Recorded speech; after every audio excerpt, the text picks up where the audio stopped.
I think I'm one over on Mom's side. Yeah. Because if you annoy me, Yeah.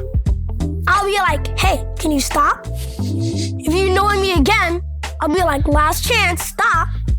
If you annoy me again, I'll either cuss a lot or I'll send you to the ER. That's fair. That's fair. You ain't never. Who you sent to the ER, big dog? Who you talking about? Who you scrapped with? That's what you think. This is We Don't Always Agree, the podcast where we thrive on hard conversations. I'm Ryan Michelle Bethay. And I'm Sterling K. Brown. We said I do almost 20 years ago. And two things about us, we love each other deeply and we can disagree deeply about a lot of things. This is true, but we've been learning how to disagree healthily. And this show is our way of pulling back the curtain and sharing our evolution with you. Bird, is you ready? Child, I'm ready. Are you ready? Let's go, big dog. We Don't Always Agree is recorded at the Blackbird House flagship in Culver City, California. What up, Bert? Hi. How you doing? I'm well, thank you. How are you? You look very nice. Thank you very much. Reverend DST hard. You got a little Stanford, DST. all the colors that are red and cream white, whatever. You know what I'm St. saying? Louis Cardinals. You look lovely. Thank you. What are we talking about today? I know what we're talking about today. It's not Black History Month anymore, but you know what? What? We still black. All the time. All year. Stay black and die. 365, 24. And we want to talk about something near and dear to our hearts, especially for me. I'm a black man, raised by a black man, raising black boys to become men. And so we're talking about black masculinity and all the tension around it, but also what I think is the expansiveness of it. Yeah. And today, Okay. we have some guests who are some people that I can honestly say I love most in the world. Hands down. Yeah. They 100%. We agree on that. We agree. We agree on that. We do. agree. And they're really, really interesting. They're very diverse. They have some diverse opinions. And I think that you guys are going to really like them. And we are excited to have them and very lucky to have them because they have some very busy schedules and they made some time for us today. So we're excited about that. For sure. But I think I'm going to center you as a black man What? in this That conversation. doesn't happen very often. Thank you. Aye. Namaste. I appreciate it. Should I start? I think you should.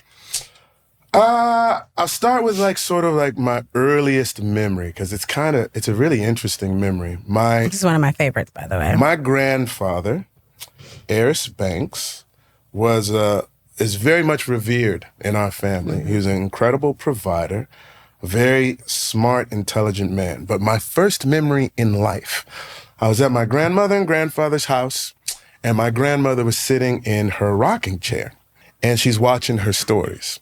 You know, CBS. I don't know what stories your grandma watched. My grandmother was As a the World CBS woman. Turns. Yep. You know Young what and I'm the saying? Restless. Guiding the Light. You know, What's the one with the hourglass? Like the sands of the hourglass. That's Days of Our Lives. Okay, cool. Grand's watching her stories.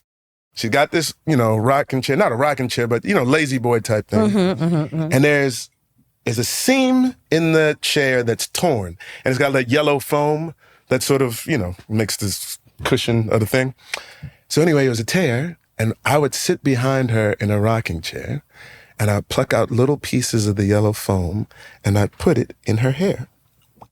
Right? I just pluck it. And Grand's she's like, this little boy is just putting stuff in my hair. I'm just going to keep watching the show. My grandfather sees me doing this and he comes over and boom, smacked the crap out of me. Quit doing that to your grandmother, boy. Right? And I was like, yo, I know I was being mischievous. Didn't think it merited that response. Right? But this is 1979. My next memory, honest to goodness, Rye, is the ambulance coming to pick him up and take him out of the house. He had had a heart attack, and he died the next day, right? So those are two separate things, but those are my two earliest memories in life. Okay, so I mentioned my grandfather, and I want to talk a little bit about my dad, Sterling Brown Jr. My dad was my mom's second husband. Right. And my mom left her first husband because he was abusive.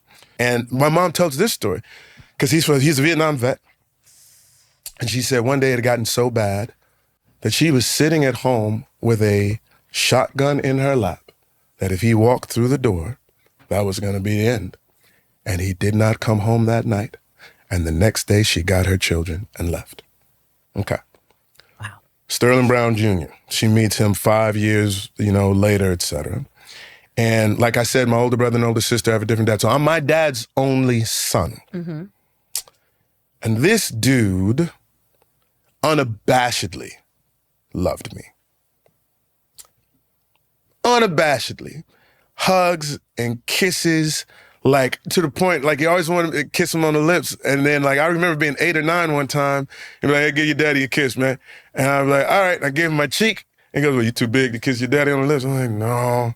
You know what I'm saying? Wait, let me ask a quick question though. Was that level and kind of affection odd, unusual? Were other dads I don't think other you, dads or? were as affectionate as my dad. And was your family like that? Were other people in your family affectionate like that?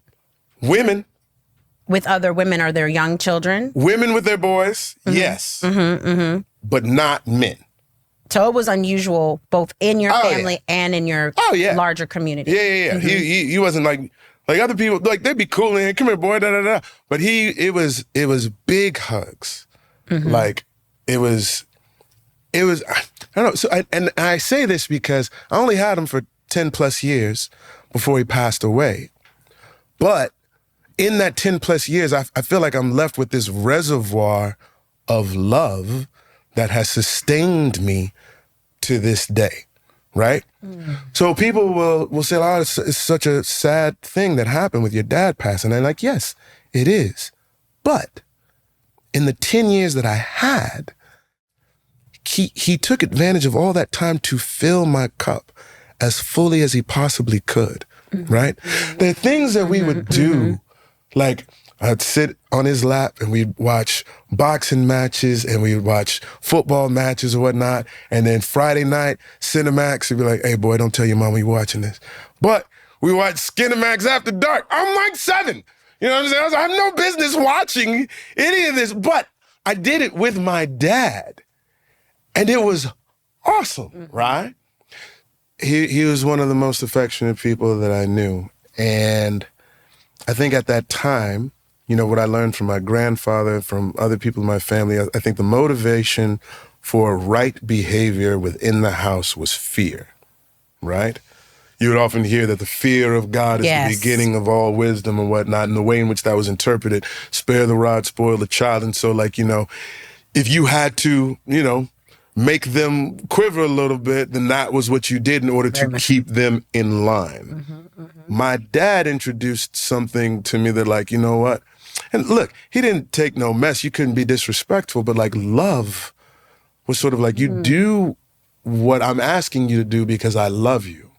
Not because you're scared of me or fearful of the consequences of what's going to transpire, but because you know how much I love you and what I'm doing is for, what do we always say? For your safety, health, and well-being. Yeah. We always say that to our children. We are asking you to do these things because shout out to Don Roberson. Our friend Don Roberson. Did she give you that? She did. For your safety, health, and well-being. And so that's sort of what my dad did for me. Like, my mom would get mad when he wouldn't whoop me. She would get legitimately upset. Like, you spoiling that boy, Sterling. Maybe. Here we are. Do you think that was the kernel of why you were, even the door was ajar when I brought up not using corporal punishment? Oh yeah, that's a good point. Because I was looking forward to it. I was like, oh man, I got my butt beat. But I think when you talked about it and I had enough conversations before, and listen, I'm going to say this too. I know many of our listeners will be like, I beat my children. You do what you want with your children. You do what you want with your children. I'm not going to tell anybody else how to raise their child. I'm just talking about what works in our household, right? Is that I did not want my children walking around terrified.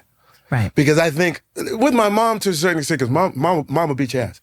But I'm saying...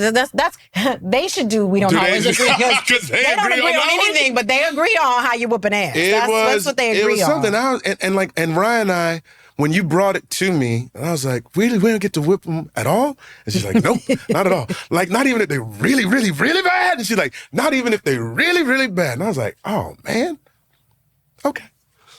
Because I knew that, and we talked about this a little bit in terms of wanting our children to be fully self-expressed and wanting them to know that their voice, even though they don't get the final say on anything, but their voice is considered in all decisions. And that's okay. Like, that's okay. Like, they can be seen and heard. It's 2024. There's space for that. So as I have these two boys, right, like the template that was set forth for me was like, it is okay to be unabashed in the illustration of love for your young men.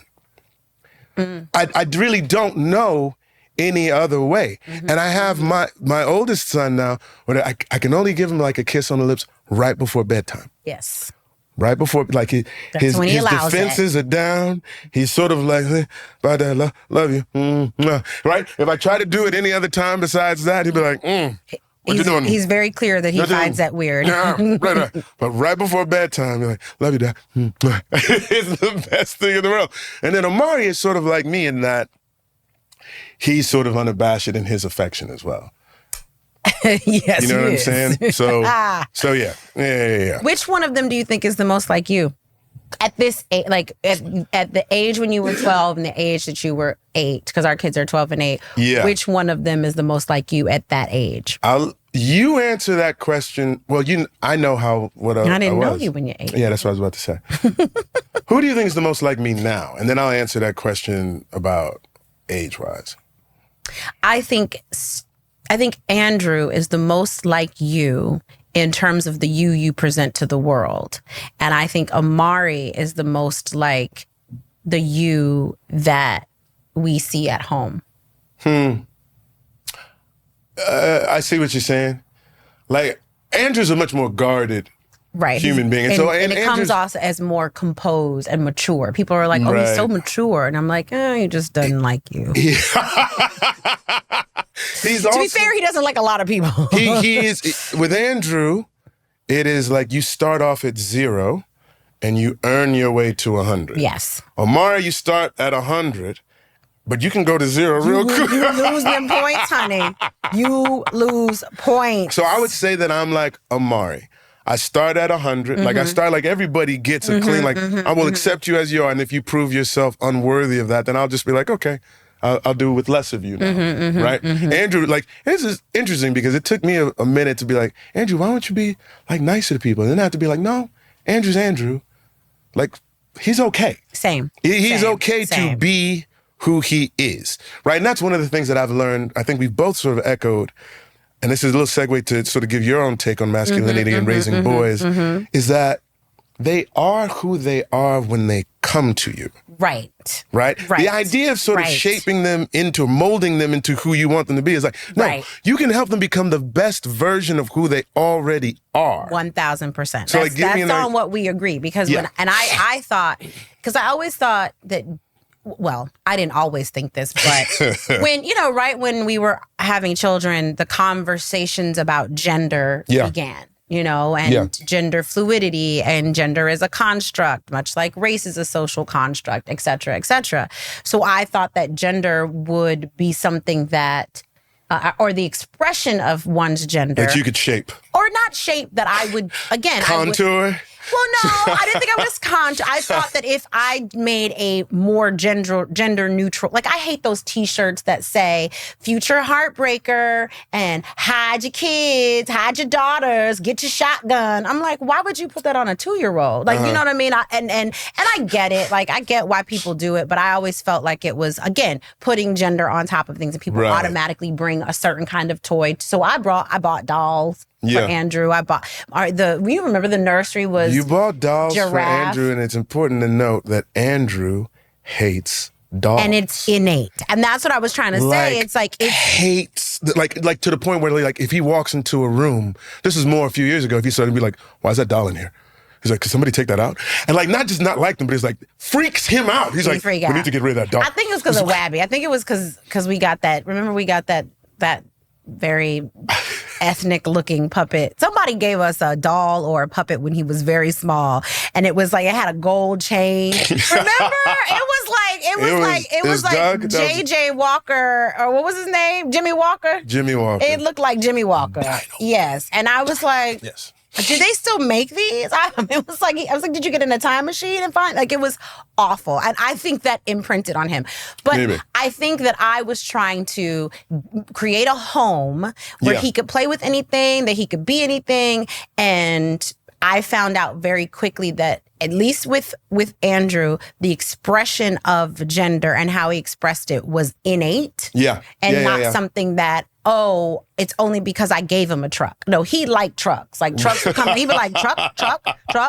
You know, like, let's go see the truck. Like, he was never, even when Frozen came out, remember when Frozen came out and he was into he hated the song Let It Go, which I would imagine. He only wanted to hear the first song, which nobody knows. Everybody's like, what are you talking about? Born of cold and winter air and mountain rains combining.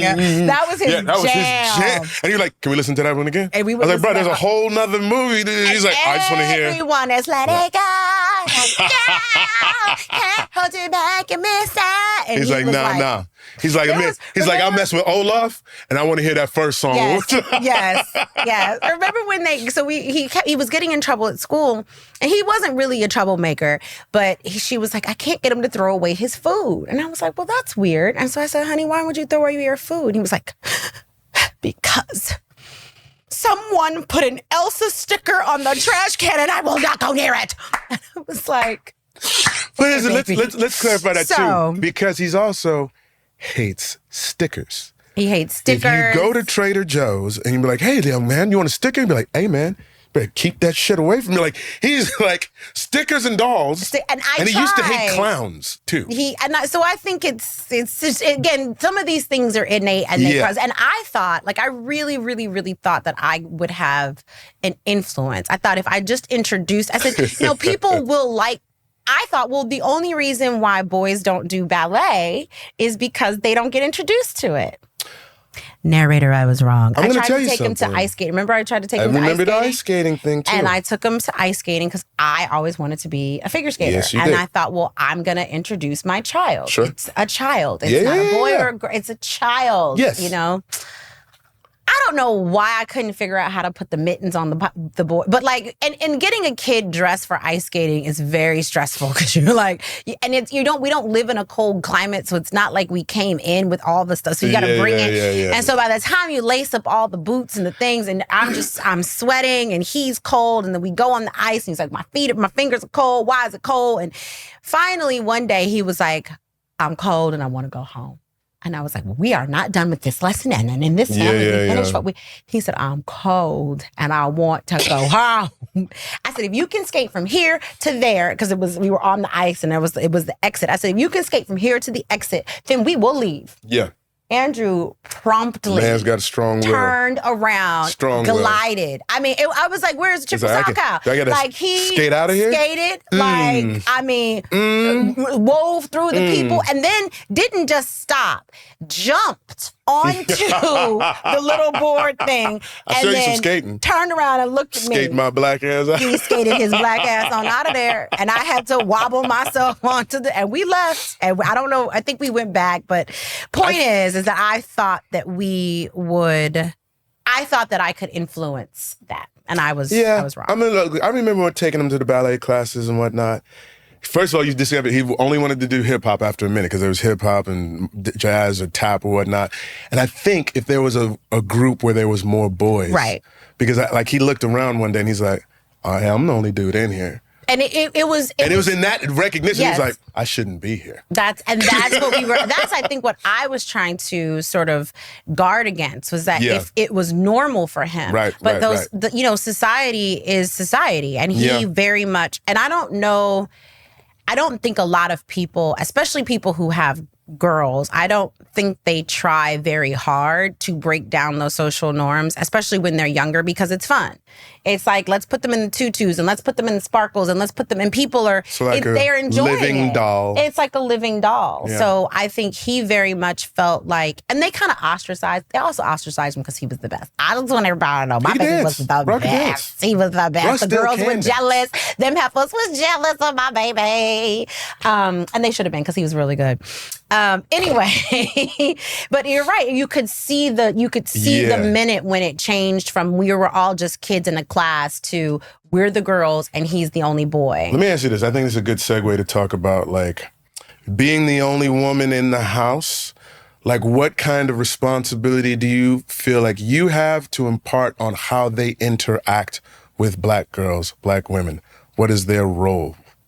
Do you have any sort of thoughts on that?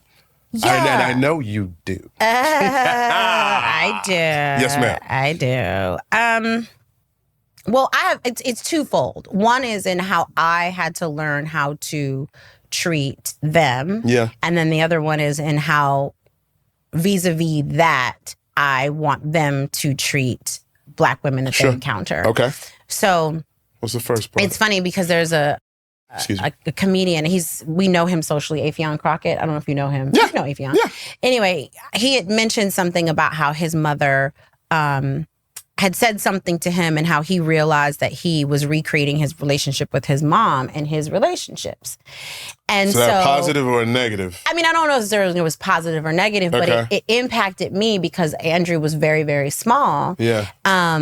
And so I tried to be very like, okay, I'm going to talk to him. And one day I said to him, so how was your day? And he said, why would I tell you how my day was? And I said, because I'm your mom and I'm not going because I love you. And he was like, you don't love me. Oh, boy. And I said, what are you talking about? He said, I hear the way you talk to the people you love. When you're on the phone with your friends and the people that you really love, you don't yell at them.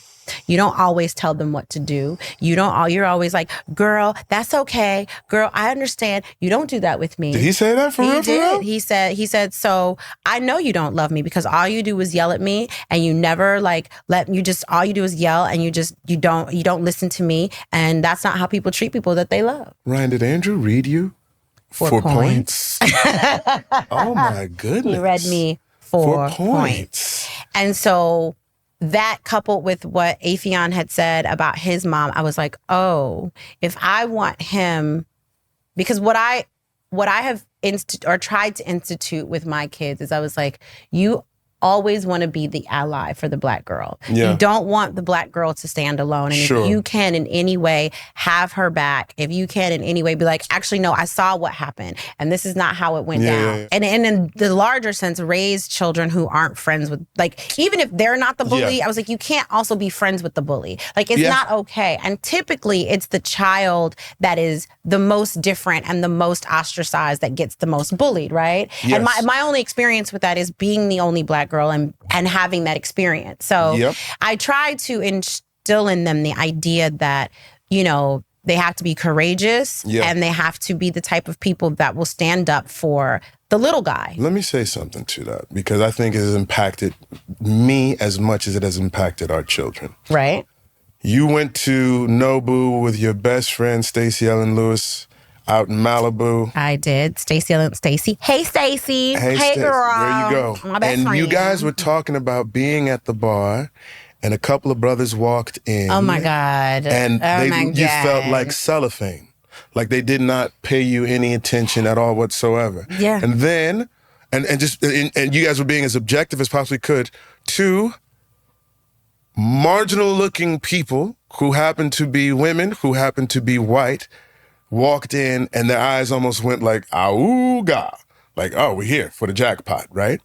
And it sort of made me think, because you've always told me that, like, in LA, it's brothers are not checking. If you're on fire, they would not piss on you. Brothers are not checking. Y'all can like, you. I mean, you say what you want to say. I've been there, and then what brothers from LA will say, well, you ain't dealing with them real brothers from LA. So then wait. Negroes. So then my assistant, young Black man named Parker Caston Jr., told me firsthand that he attended a party He showed it. hosted by brothers Showed it. that said there was somebody at the door saying that, like, if you are of a certain hue or Paper darker, bag. you were not allowed in the party. This is 2022, 20, what have you, right? And I'm like, okay, I want you to know this. On this, if I'm at a bar or something, not flirting or anything like that, but I make sure to acknowledge any and all black women that I see. I'm serious, and don't, please don't I'm side just eye me. kidding. I'm Please not don't. I'm trying to side-eyeing you. I'm not make a sincere side-eyeing you, moment because yes. like the idea that sisters could just walk through and not be seen hurts me. And I think we've made an interesting pivot as a couple because although we still very much would be ecstatic if our children wound up with black women, we also learned that pushing it too hard can have its own sort of consequences and repercussions. Of course. Let's talk And, about and again, I mean, listen, I have to be, we live in LA, we live in Southern California. Like it is, as much as it feels regressive these days in 2024, it is still 2024. So I have to be mindful of that. But like I said, my goal is, again, like you said, acknowledge people when they walk into the room and don't hang out with and don't be one of those people that, you know, own. And it's only ever been in LA. I mean, it's been from since I was very young and first started coming to LA. Like you have to look a certain way in order to be considered. An LL? You have to be, yes. You have What's to an be, LL? You tell them what an LL Come on, I'm teeing you up. Light skin, long hair. There you go. Come on. I don't typically like using that term. You guys, if I alley-oop you, yeah, but you gotta alley-oop me with basketballs I like. Whatever. But anyway, but no, I definitely think that for me, and that, you know, that speaks to colorism, texturism, all of that stuff, like trying to break those things down in our own home so that when they leave, whatever they choose and whatever they choose to do, if somebody says something in their presence, and we talked about this, like if somebody says something in their presence and is actively colorist, that they're able to at least recognize it, stop it in its tracks, and or not continue to make that person think that kind of thought process and the way that they speak to and about people. Because the way you speak about people is oftentimes the way you speak to people, especially people that you don't think you're ever you know what I mean? I agree on that. That you don't think you're ever going to, you're never going to see them again. You're never going to interact with them again. You know, and that's how you get people when you walk into a room and they don't even acknowledge you. Yeah. Let's talk a little bit about like how like gender and like masculinity works in our household real quick. Because I think by and large, dudes are sort of seen from society on the outside as like the caretaker, the provider, how well you're doing in life, et cetera. And women are sort of tasked with the rearing of the children and how they behave and da-da-da-da-da. Would you say we sort of like do things along those lines, or is it a little bit more shared? Do you feel like we partner? Do you get the big piece of chicken? Man, I don't never get no big piece of chicken, Jack. Y'all get all the food first and be like, all right, daddy, I got to eat the chicken wings. And you don't even like chicken wings because you don't like seeing the little feather. She really hates chicken wings. It's really funny. Yeah, it's weird. It's very, I don't want you to use your black card over this whole thing. There is no one does a drumstick dance. You a chicken wing. You want chicken wing. Child. Talk a little bit about it. Like anyway. I think we share in it. Like there's things that like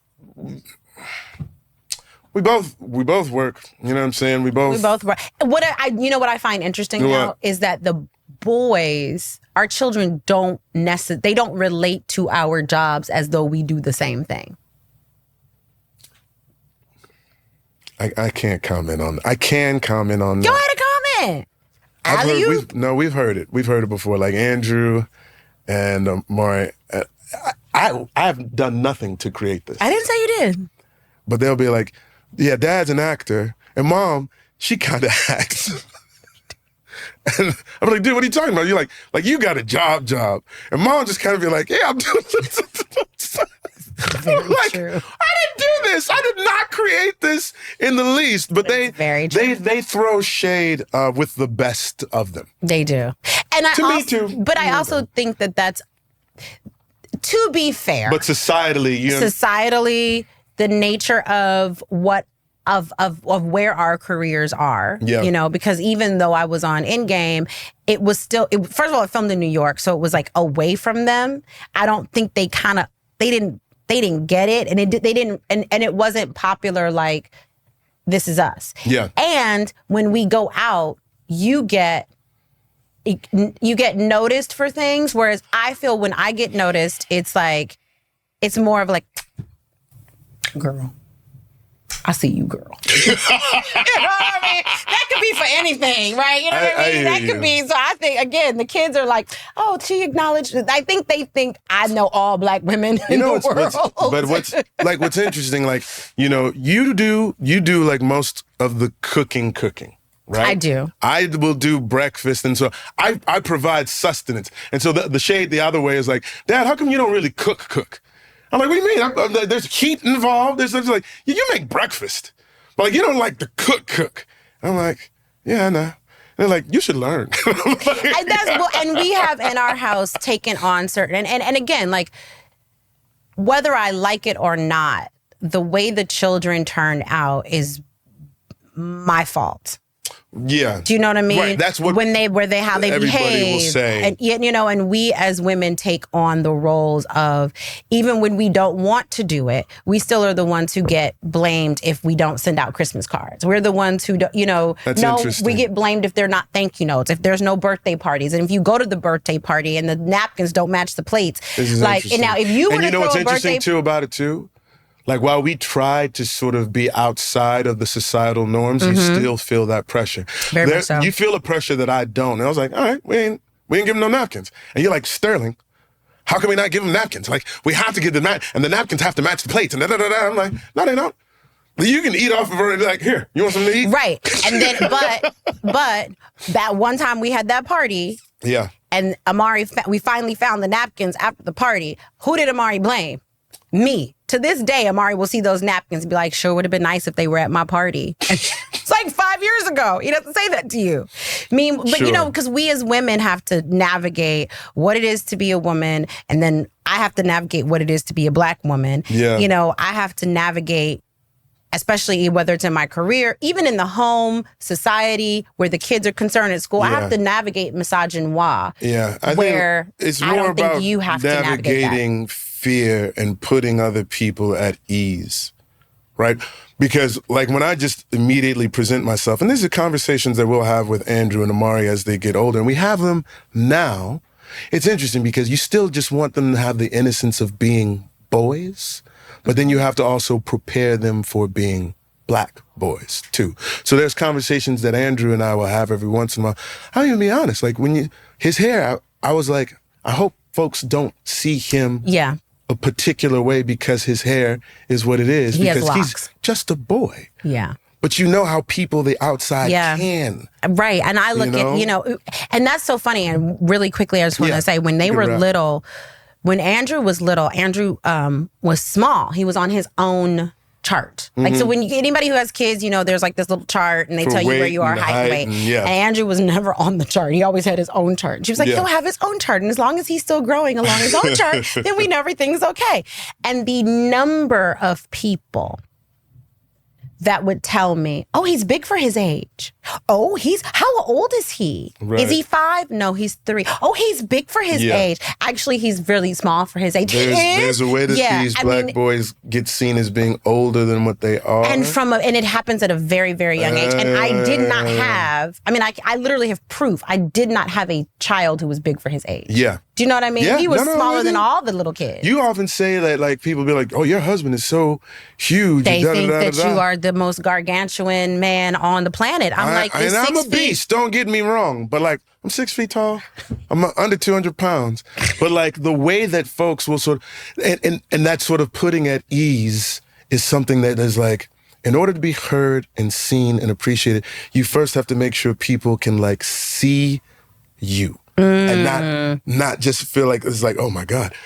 I've had so many people say like, when I first met you, I was so scared. I'm like, I'm about as silly a human being that exists on the planet. What you scared of? Anyway. And did you ever tell you about the time it was a grandfather at Andrew's school, and he said, so your husband's a professional basketball player. And I was like, no. I can act. And then he said, what? And he got it, and he realized, as I realized, and That he happened was in Singapore. Somebody and asked he me was that. like, "Oh no, it's just because every time they ask Andrew at school what your dad did, he's like, he's always playing basketball." Because remember when you would go I would to drop them off 24-hour and then go to 24-hour He would go fitness to for like LA 2 hours. Fitness, and he played basketball for 2 hours. Yeah. So in that sense, an Listen, elderly, nice white man was not being racist. We're doing all right with these boys right now, and we'll get a chance to introduce them to you all in just a moment. So we'll be right back. I think we'll be right back. You know, as parents, we are always looking out for our kids' health, right? You want to give them stuff, but you don't want to give them too much sugar. Nope. So you sometimes ever feel like so many kids' vitamins are basically just candy loaded with sugar, chemicals, and other junk they don't really need? That's exactly why we love Haya. Haya vitamins are pediatrician approved and have zero sugar or gummy junk. Just a superpowered chewable vitamin with the stuff kids need. It's packed with essential nutrients from organic fruits and veggies, things like vitamin D, B12, zinc, and more to help boost immunity, energy, and even focus. And I have to tell you, even kids who are a little bit more, let's say, picky. We have some of those. Will like them. And the best part, they send you this cool reusable bottle with your first order that your kids can decorate stickers or whatever. Then each month, eco-friendly refills arrive right at your door. Kids love stickers. We've worked out a special deal with Haya. Get 50% off your first order by going to hiyahealth.com/WDAA. That's HIYAHEALTH.com/WDAA. Give your kids the full body nourishment they need to grow into strong, healthy adults. Don't wait. Go to hiyahealth.com/WDAA today.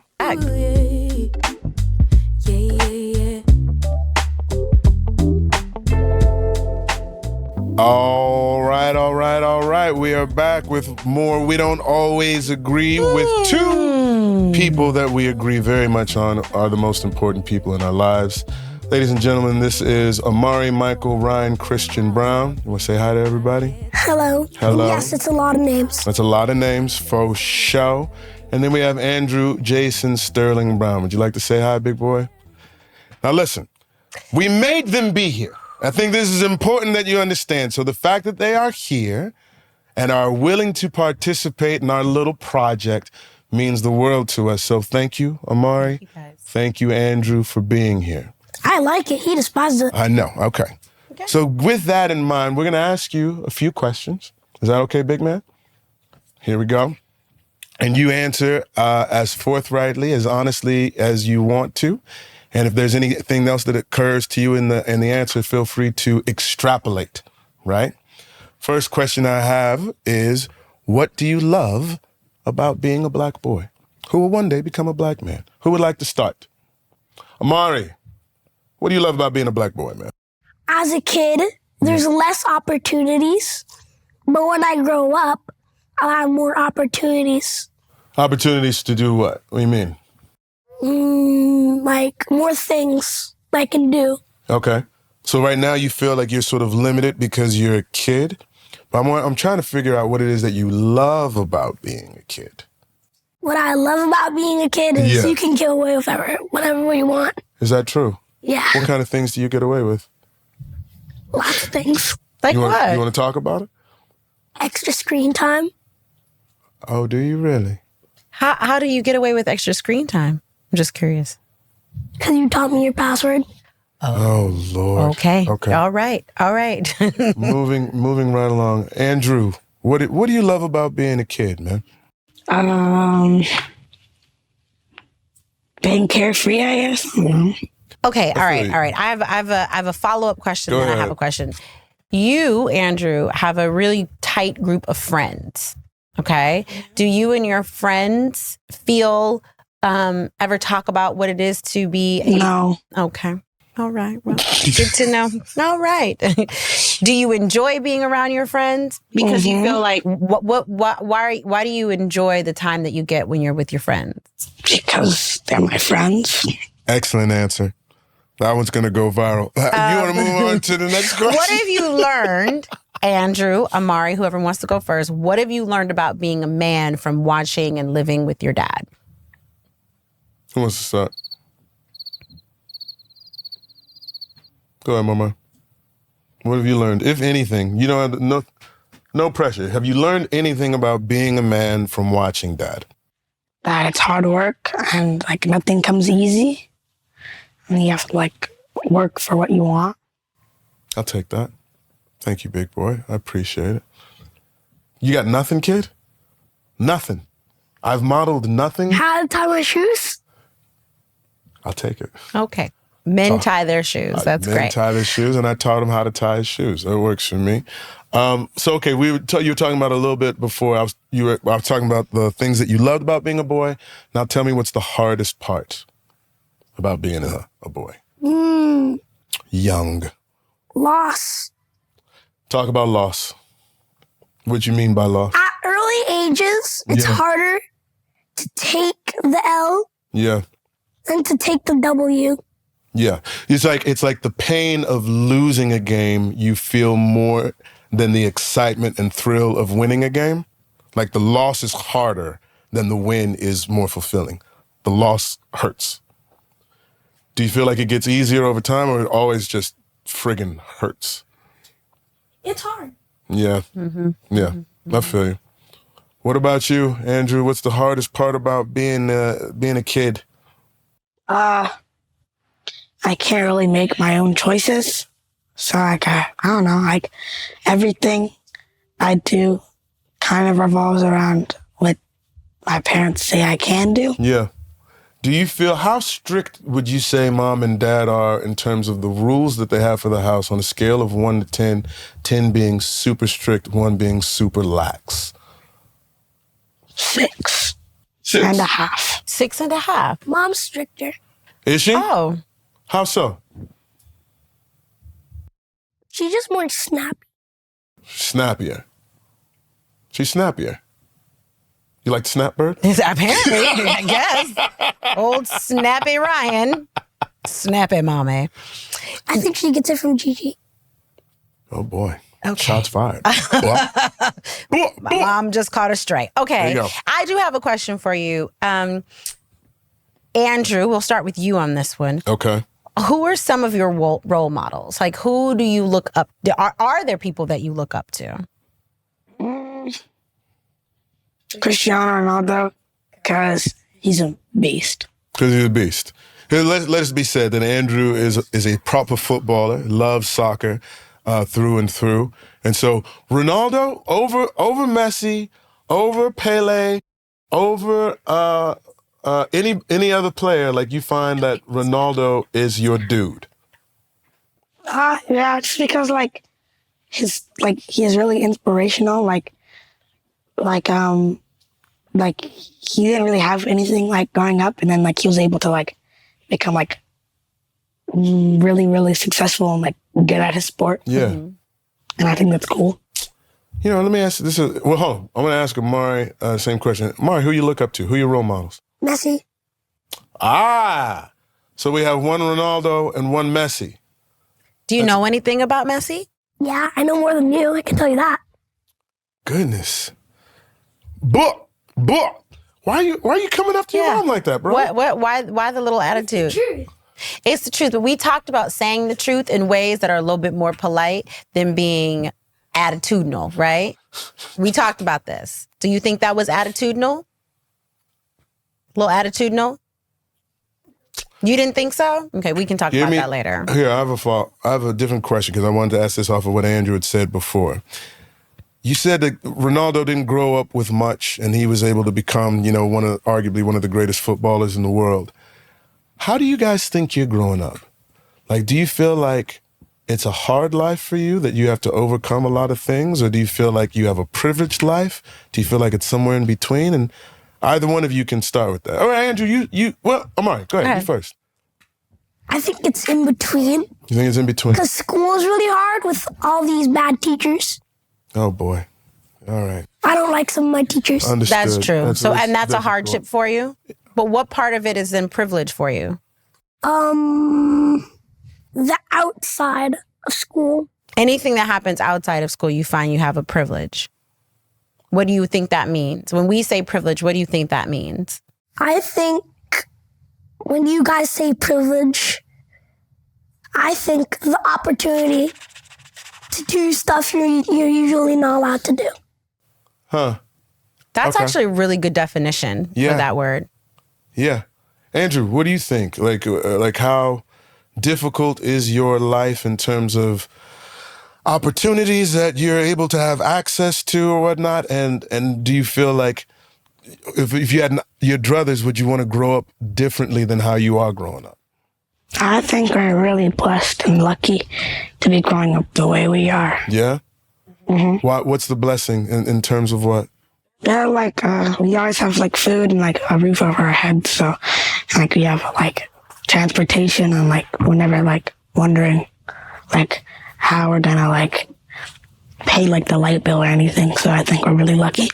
Right on, man. I'll take that. Let me ask another question for you guys. Just curious to see how you answer this.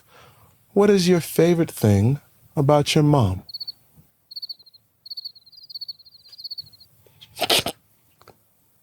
Come on. Her hair. Her hair is adorable, but your mom does a lot of things. She lifts a lot of things. She lifts a lot of things? Like, she lifts a lot of rules. She lifts rules. So you're saying there'll be rules in place and then every once in a while she'll lift the rules so you can have a little bit more freedom? Okay. Like, Saturday night, I was finishing playing with the kid across the street because he was like one of my favorite friends. And we really wanted to play this video game together. It was a 2-player game that I could do, but it wasn't split screen. Yeah. We both had the game at our house, but my Betty, she took away my iPad. Oh boy. Until you found it and gave it to me.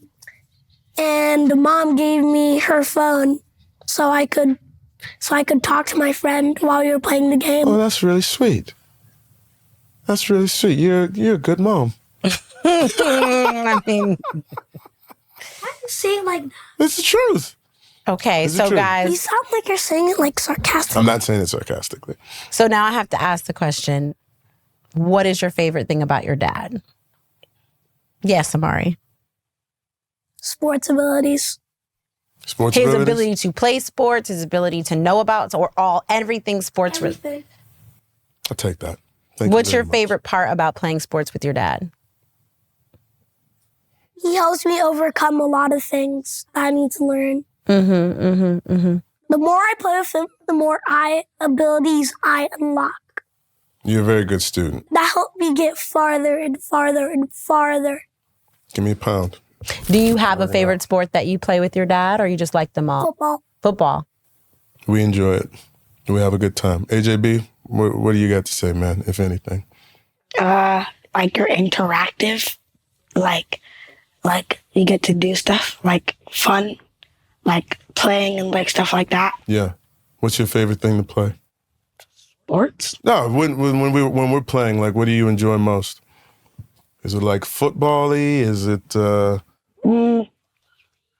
I like whenever we go to, like, Culver City High School or, like, Playa Vista Sports Park. Yeah. And we get to, like, just do, like, everything. I got you. That makes sense. All right, now this is interesting because I asked you guys this question last night, and you had very interesting things to say. What have you learned about love from watching your mom and dad together? Whoa. What do you need? Okay, I can do that. There's been a request, ladies and gentlemen. I wanted to keep it. We want to explain what football-y is for everybody to know. So we have this game where at nighttime, usually before bed, where they come to our bedroom, and Brian leaves our bedroom. She thinks it's a dangerous game. I have a stuffed football that I've had since I was like 13 or 14 years old, and I still have it. And so we play catch with the football in the bed.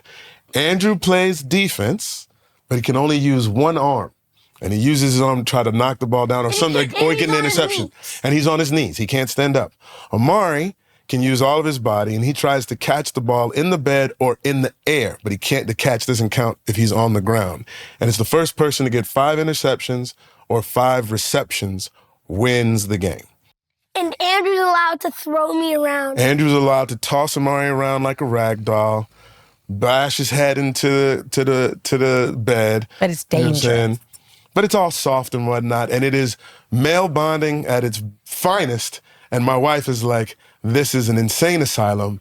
I have to leave." Is that correct? You've borne witness on an occasion, possibly? I've never watched a football game from beginning to end. No. That is the truth. That is the truth. And like we have a hanging shand. You already broke that. Because remember, you thought I didn't realize that you guys had broke that. It's not broke. It's not broke. Then why isn't it? It's a bulb. Okay, why isn't it? Okay. Anyway, I thought it was broken because it's still not. I got to put the bulb back. Oh, gotta put the ball okay. back. Oh, I didn't realize. I thought it was broken. My bad. But anyway, it did come off, right? What have you guys? Fix it later. Nobody's gonna fix it. What have you guys learned about love from watching Mom and Dad? Say it straight up. Say it straight up. Like, explain them what you mean by that. Don't hesitate. Right? He's talking about like if there's somebody who is a romantic interest or whatnot, like just go ahead and tell them like, "Hey, I think you're pretty cool. Like, what's popping? How can we make this happen?" Right? We don't hesitate. We don't fumble. That's what. But like in terms of like how you see mom and dad interact with one another, is there something that you think is worth modeling for a relationship? I mean, think about that, Andrew. You take the question. Like, what is like watching mom and dad's interaction sort of taught you about love, positive and negative, whatever it is you want to say? If you have something like you want to say, just say it. Because like, if you don't say it, then it's probably going to keep going on.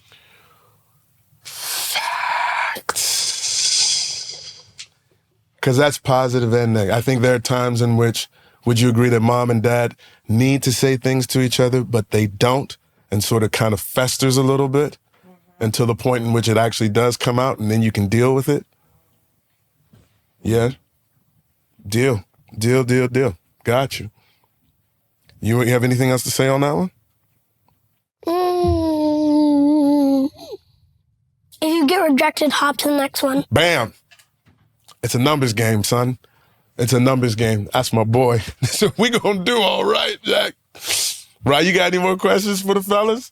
You guys have been incredibly patient. I want to say thank you again. I have sort of 2 last questions, Okay. but one question and then we can wrap it up in terms of if there's anything else you guys want to say. Which of us do you think you guys are most alike? Yes, Amare. I think it's even. You think it's even? Yeah. Yeah.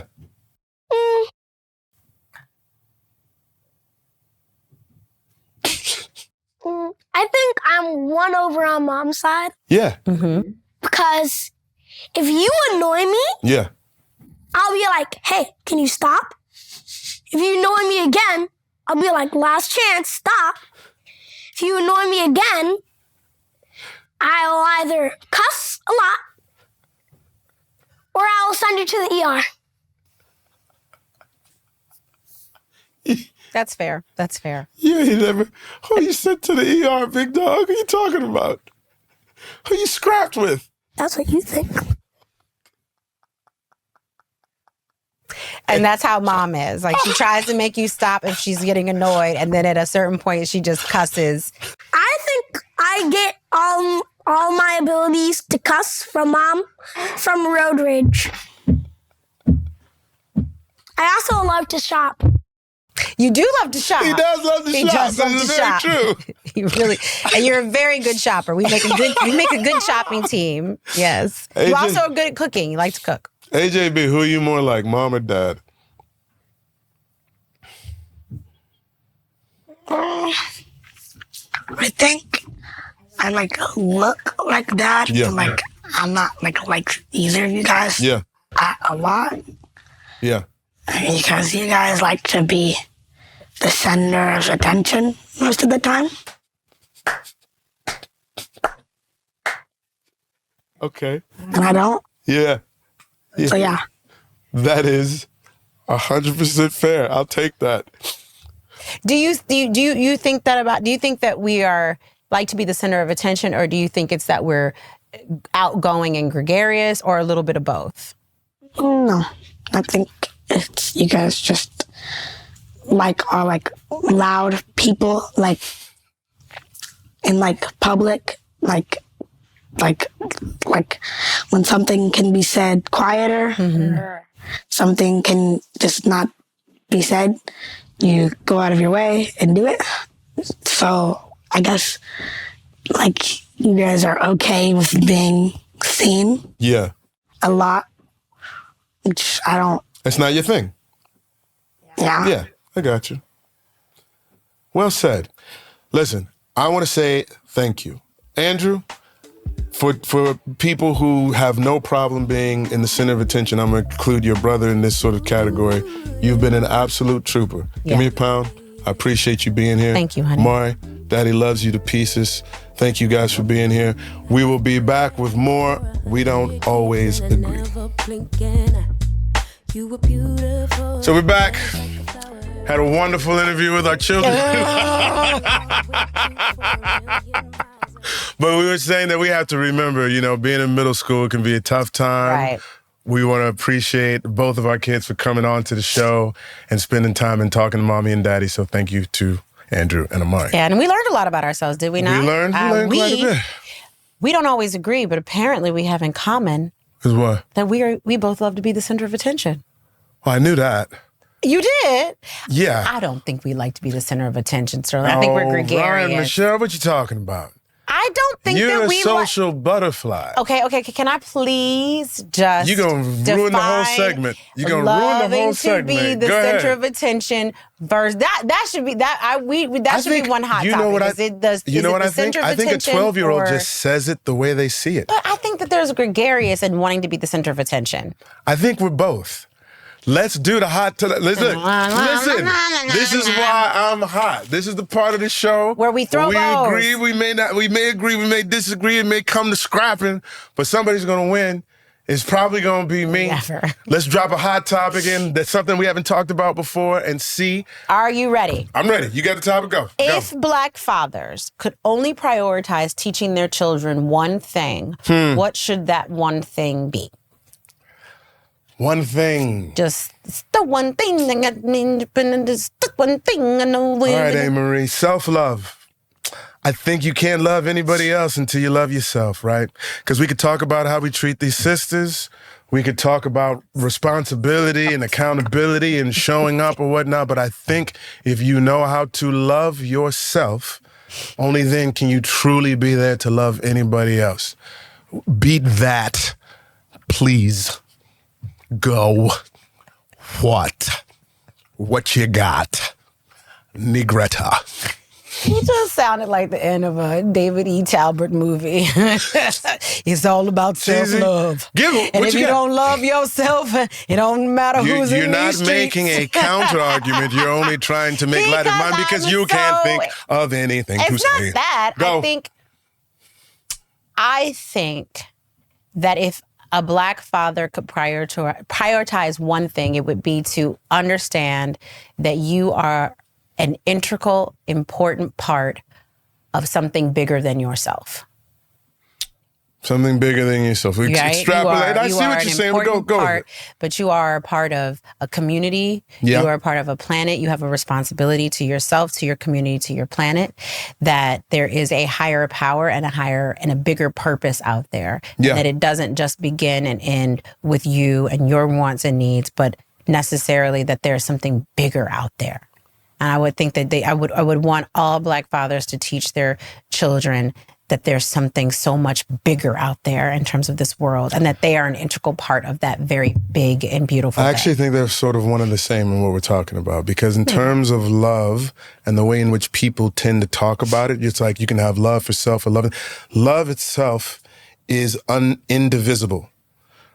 And you understand what I'm saying? Like if you are embodying what that thing is, that feeling, that concept, that energy, then you don't just parse it out to particular people.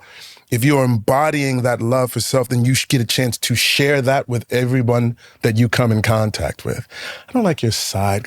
What are you saying? I disagree. Of course you do, but no, what are you saying? No, you're right. That the love is individual. What did you say? Love is individual.